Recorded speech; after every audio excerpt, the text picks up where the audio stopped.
खुलुमबाय सोनाफोरांनि मोनसे गोदान बक्सआव दामखौ फिन खेबसे बरबावबाय सय मासेयाव जे फगवान मर लाजिनाबो दामगै इनफाय ब्लगफोरा जोबोद साइलेन्ट मोनजाबाय हानायमानि इन्टारेस्टिं खालामनो सेस्था खालामगोन आङो ओमफ्राय रिकुवेस्ट खालामगोन सोरबाफोर गोदानबा प्लिज अन्नानै चेनेलखौ साबस्क्राइब खालामनो हाला आं लाइक कमेन्ट शेयार खालामलांबानो जाबाय आरोना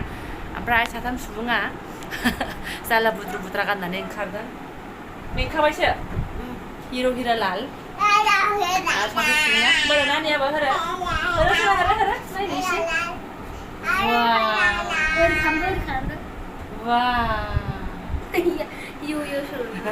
साथामजों रेडि फ्रिट आरोना माने दाथ' क'क्राझाराव जोंहा कालिमानि मेला सोलिगासिनो दङ कालि फुजानि मेला ओमफ्राय माबा माबि दं होननाय खोनादों ओरैनो एसे ओरैनो माने क'क्राझार राउन्ड खालामनानै फैनो आरोना ओरैफ्राबो गैखाला एकदम आहा जाहा माइनास जाजोबखाबाय जानो आन्थाल' थिनानै दोननाय दं आरोना दा बेखौ जुदि बैयाव गारना फैयोबाथाय सुइनों जागोन आरो ओमफ्राय अब्लाबो खनसे गिदिंनानै फैनोसै राउन्ड मारिनानै फैनोसै जायगायावनो जानाय जेथिया जेरावबो मेलाफोरखौ जों मोजाङै जाखायासै लोखि फुजायाव बे खनसे थांसाबबायनाय बिजिनियावहाय ओमफ्रायथ' माथो होनबावनो दा थांनोसै आरो सोनाफोर थ' नायलांबाय बिदिब्ला आं नोंथाङा मोजाङै मा मा शेयार खालामनो हायो सोरबा सिनायनायफोर लोगो मोनोबा हाय हेल' होननानै फैनोसै आरोना माबा दसेनो मोजां दसेनो गाज्रि सानै सुबुं भगवान बेयावनो खानायानो जाखाजोब्बाय आंना ओंखारसान्दियावनो थ' मेला स्टानाव सौफैबाय जोङो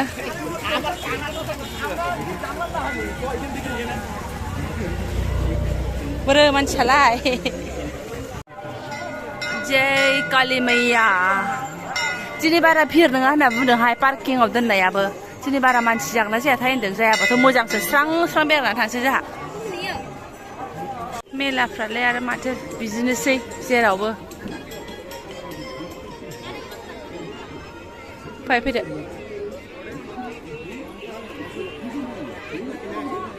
दाख्लै बिजिनियाव गाखोदावनानै माने मा होनना बुङो नुनाय लोगो लोगो बाग्रांबायसो बुस्थुआनो माबा होनलां होथांसो मोनलायलांखो माथो आंलाय मोजां नङा नामा बाबा बेयो थांबाय नानि खाव थं थं मिनलायदों बैथिंसो लायाबा बैथिंसो बोरो मानसिया बोरो नानि ओइ गाखो दे बारा जेबो गैयाहाय जाम्पिं जाफां दं नागरतला फिसा दङ ओमफ्राय नैबे जायगायाबो गैखाया नालाय अबावथो फैबावनो नोंहा अबाय खाबदाब जागासिनो दं बेहा ओरै मान खोलाखौसो खाबदाब जागासिनो आरोना दावदै खेला जादों सोनाफोर दावदै खेला आरोना खिरखिरि खेला मा जादों बिदिनो खोनादों आरोना नायहैनायसै र' खनसे राउन्ड मारिनोसै माने मन्दिरनिफ्रायहाय खोलाहा दावखोनांगौ जाहैबाय आरोना क'क्राझार बै हाबग्रायाव होनदों आरो थांबानो मोनो होनदों थांलाबायनोसै बड'लेण्ड फुराना बास स्टेन्डआव होनदों आरोना खिरखिरिफोरा आवगायगासिनो साथाम मानसिया साथामल' थें आरोना सिबायफोर खालि मोनो एसे साथामल'द्राय बा मिलायाव आरोखि बिहामजो हायलुनि मोनहाबो दाख्लै मालाय आबा फैनायाव बेरायखांबायना ओमफ्राय मालाबा फैबावो ना मायो सोंनायालाय सोंहरदोंमोन आङो जायो साथामजोंनो जब जाहा ना मा होनो नोंथां थ' नागरतला मिडियाम साइजबो दंलायलायो माथो ओमफ्राय माबा जादुगरबो दंलायलायो जादुगर होनगासिनो दङ ओइया थ'दो जोङो आन्दायनानै थांब्रालायबावदो मिनिना थैनोसै आरोना ओमफ्राय उल्था फैफिनलायो ओरैसो दा आसलि खेलाया नाहरदो मानसिफ्रा बा एबारसो आसलि होनलायदों खम गोबाव जाबाय लकडाउननि सिगाङावनो खम जायोमोन बे जेराव बाब्रे बाब ये देखो ओरैसो दा बा लागावथारदों नायदो गेलेयो बाबा आयौ हरै दाउला खासिखौ मोनबाय खोमाहाय सयथिबो फै दा गेले एसे नायगोरनो फै नै एम्फौ लाथा बेलाय माथो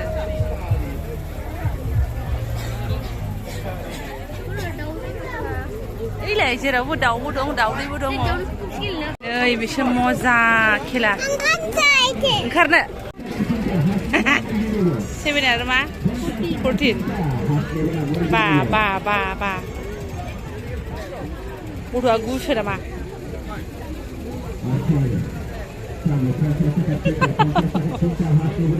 सेभेन मोनथाम इसियावनो मोनसैमोन बाबा जा गुवार एरियाखाहाय अबेयाव बिदि एरिया दंमोन आं पात्तायानो गैला आरोना ओंखारबोबाय जों ओमफ्राय मानसिफ्रा हाबनो जायगा गैला आरोना नै खुनुरुखुमसो ओंखारबोनानै हां मोननाय बायदि मोनबाय आंगायजोब्बाय ओमफ्राय आंनि फिसाया गेलेनो हायाखै आरोना जेबो मोनाखै दासिमबो मोनसेबो दे गेलेदो दे जेबो नंला माथो खालामबावनो मोननिखौलाय आनलाखिथारबा दिनैनि दा मोजां नङालै मालाबा फैफिनसै फैनो दुगैनानै नोंथ' दुगैनानै फैदोंमोनलै दुगैग्रासो फैदोंमोन दासो दहाय फुङाव दुगैनाय जेबो नङालै हाबा बिदिनो जाखायो दे हमबावनोहाय फुथिथारसै मालाय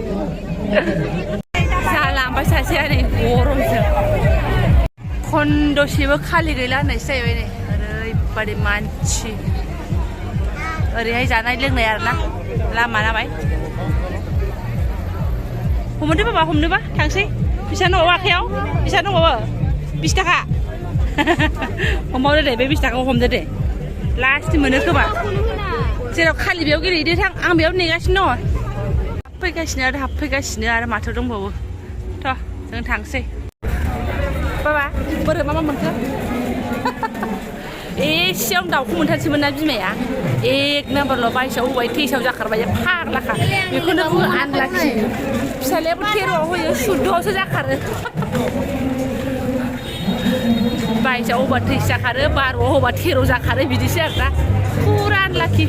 फै थाखा गारखो बाबा 200 थाखासो गारनानै फैबाय खोमाहाय आंबो बारा गेलेयाखै नै बेनो जाया दहाय मानसि बारा गैया होननाया एम्फौ बायदिसो नुहुरखाबाय हनै माथो केमेरायाव बारा सिनायहरा आंना केमेराया हेभि नालाय ओइ नै नाहरदो थौ बाबारे बाबा हनै ओरैथिंनि मानसिफ्रा माने मन्दिरखौ खुलुमबाय मन्दिराव एसे गिदिंबाय ओमफ्राय खिरखिरियाव ओंखारबाय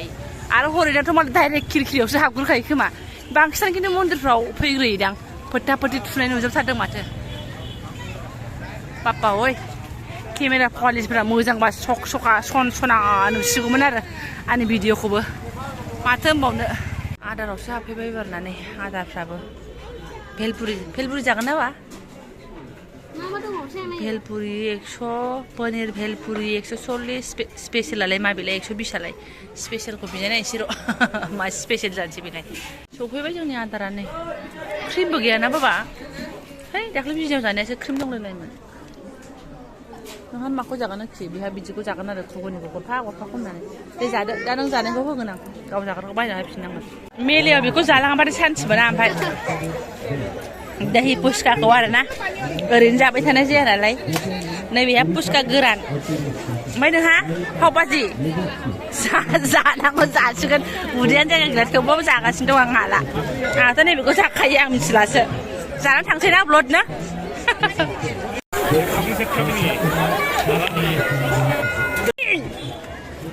बागान बादि लाजोब्बाय नै 50नि खमाव मोनसेबो गैया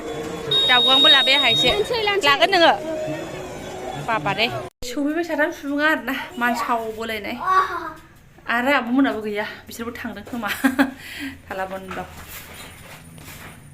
ओइ थांनायनि हुद गैयामोन नालाय ओंखायनो लोगलायनाय जायासै उनावसो थांबाय खोमा एसे दिनै ओमफ्राय 80 बोसोरनि फुराना सेन्देलखौसो गानलांलायबावदों आरोना मानो होनबा एकदम हावायाबो एकदम बुख्रा गाथारबायना नै जाथारला अनाखाना फैदो सना बाब्रे बाब दोखो मेंबोबायबो आरोना बेखिनि थांनायावनो मालाबानो जाया नङा टाइमावबो 9ता जाफैगुलायबाय बेखौ जाहां बेखौ दोनहांनो ओमफ्राय बाहेरायाव 1000 बथलब्रै बथलबा दै फोजोब थेवबो न'आव फैनानै गिलासजों गुदै लोंफैनाय बायदि सान्थि मोना आरोना